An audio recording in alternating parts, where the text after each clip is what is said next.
Okay, welcome back, everybody. Here is part 2 of our Puzzle Rush Survival, the first journey of the year. So we left off with puzzle 20. Let's hit play. And here we are, 21st puzzle. Okay, white to move. I'm noticing the king looks rather exposed. I throw in a check. King moves here. Looks like a mate in 2. I overlook that defense. Not really a great defense, but good to be aware of it. Just take it for free, right? And then we play mate. Okay.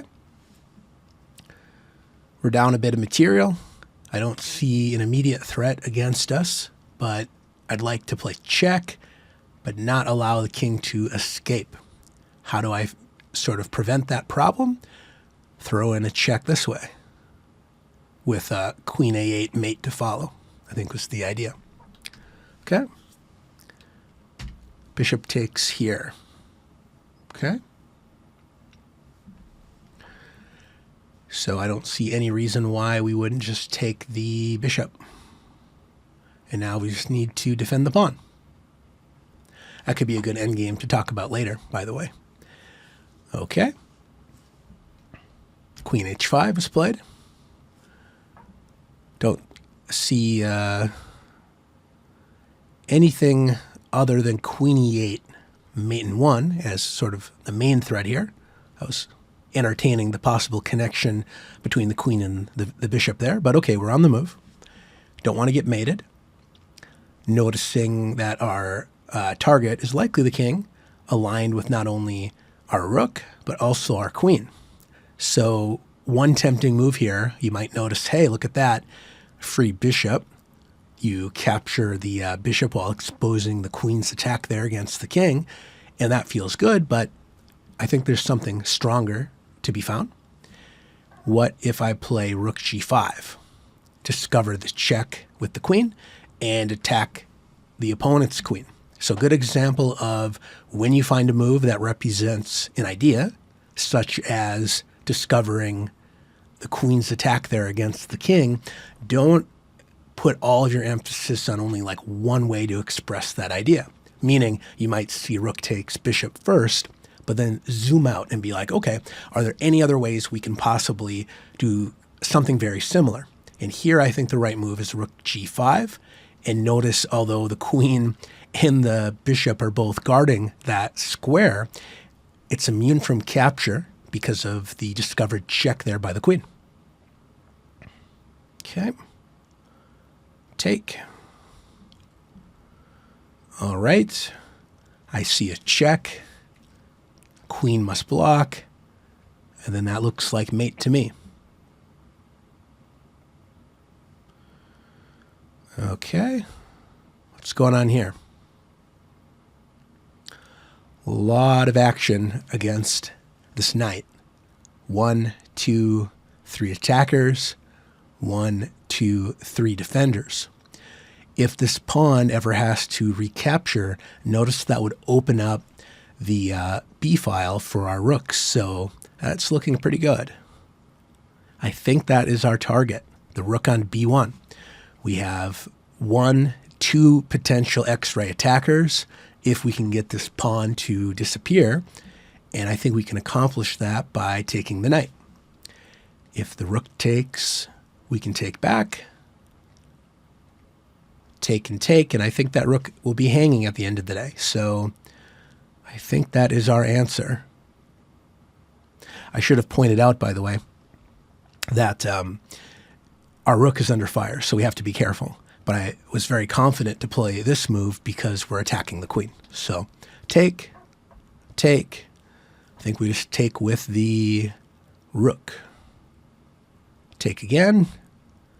And after the dust settles, the B file is open for business, and we win the rook. Okay. No immediate threat against us, as far as I can tell. And we have a very active rook, a pig on the 7th rank, or technically the 2nd. And here, how do we join the attack? We have one attacker, one defender. What if I invite the queen to the party? Then we have 2 attackers, only 1 defender. I don't see any obvious way to add a second defender. And since the queen can't really counter our king, I don't see any checks that mean anything. I think we are good to go with queen to g3. Okay, sure. Mate to follow. What's going on there? Okay. I like this puzzle quite a bit. So the rook captured here. Notice we can't take the rook, or we shouldn't because of the bishop there. Now, this is a very instructive example where, again, we might have the right idea, but there might be 2 candidate moves to consider. If, for example, I'm noticing, I should kind of zoom out a little bit, I'm noticing that the queen is both shielding this pawn and also keeping the back rank safe. So one move you might think about is taking here with check, and that way if the queen takes back, then we can throw in a check. And at the end of the day, I think there's maybe a couple of problems here. If I take this way, first of all, worst case scenario, if white doesn't play along, do we have a clear follow-up? I'm not sure we do. The other thing is if I play check, you take me, I play check, maybe the rook can block, and I'm not sure what's going on there either. So a good example of looking at a move that is forcing and it's, reflects the idea of overworking this queen, but it's not forcing enough. I want to look for a more compelling move here, queen f2. We talked about this, I think, in the last video about being reluctant to lead with our queen, right? Feels scary to kind of splash into the pool here with your most powerful piece, but it's very forcing. If the king refuses our sacrifice, then we can just, take the queen and that's mate. And if the queen takes back, now it's pinned to its own king. So therefore, take, check. The rook can block, and then we can take the rook because the queen is pinned. That's how I see it. Let's go for it. Boom, boom, and mate thanks to the pin. Okay. We're in an endgame. What is going on here? Might be a mate in 2. Am I seeing that right? So first of all, what's tempting, also in our previous video, the knight and the rook working together, here would be forking the king and the knight. But the problem is, what about the space left behind? Was this rook doing something important on d3? And indeed, it was guarding the knight. So if I go here, I lose my knight, and I don't believe that's going to be our solution. We're down a pawn even, right? 4 pawns versus our 3.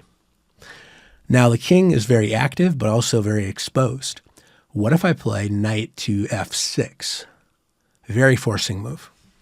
The king can move either to f5 or e5, and in either case, our rook can slide here, and that is checkmate. Okay? What is going on here?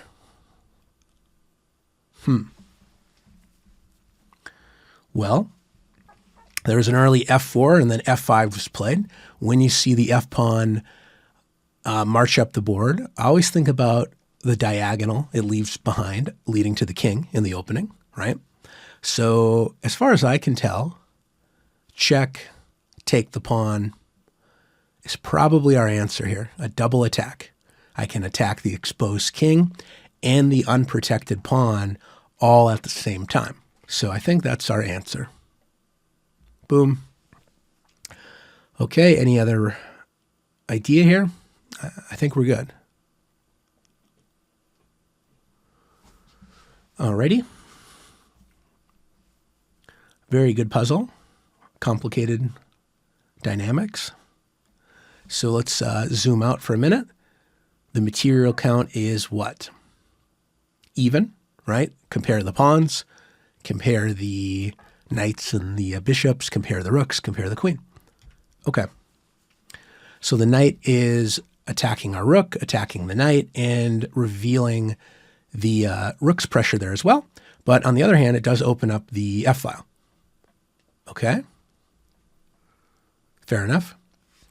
Notice throwing in a check forces the king to the corner. And then we do have knight g3, which is nearly mate. But the king can take. Then we can take the rook, discovering the queen's attack there against the king. It's a lot of arrows. Let's go through that again together. Check. Here. Knight g3. Here you might give up on your idea and say, oh, it's not mate because I lose my bishop, and then we give up on the plan. But always remember to settle the tactics first before you evaluate. And here, knight g3 takes f1 would be a double check. The knight and the queen would be checking the king. So the king would be forced back here. So imagine there's a knight here. For us as black, protects the rook protects the knight. And then I think that's mate. So I think this is a pretty good line. Check, check. We sacrificed the bishop to lure the king to this diagonal. Now we have a double check followed by a very nice mate. Okay, so we made it to puzzle 31. And why don't we do one more? Then I'll call it a day here, and we'll build on our success. As we continue to climb, I will not get these all right, to be clear. But what's going on here? Our rook is pinned to the king, and it's under pressure, so we got to figure out what to do there. If I take the rook immediately, the rook would just take back and attack our king, but it kind of means that the rook here on g1 is essential to defending its partner there on d1. Without the rook, we could take here. Notice the king is crouching in the corner, and I always look out for pawns. Think of them as fingers pointing to the way. Here, the pawn is kind of pointing to g2 and saying, hey, if you put a bishop here, good things might happen. So if I play here, very forcing, rook must take. If I take the rook with check, then the rook blocks. So I'm not sure I want to do that immediately. But if I go check, here, take, the king is now not able to take here. Notice my blind spot. I actually missed the rook guarding. So after check, rook takes, pawn takes, king is forced to g1. And then I think I would take the rook with check. That looks clearly winning. Am I missing anything? It doesn't appear to be the case. So I'm going to go here, go there, and take the rook. Okay, so we made it to 32 and wanted to make this a little bit of a shorter video today. Still not feeling 100%, but wanted to get another leg in our Puzzle Rush survival journey. I hope you enjoyed solving these puzzles together, and I'll see you next time. Cheers.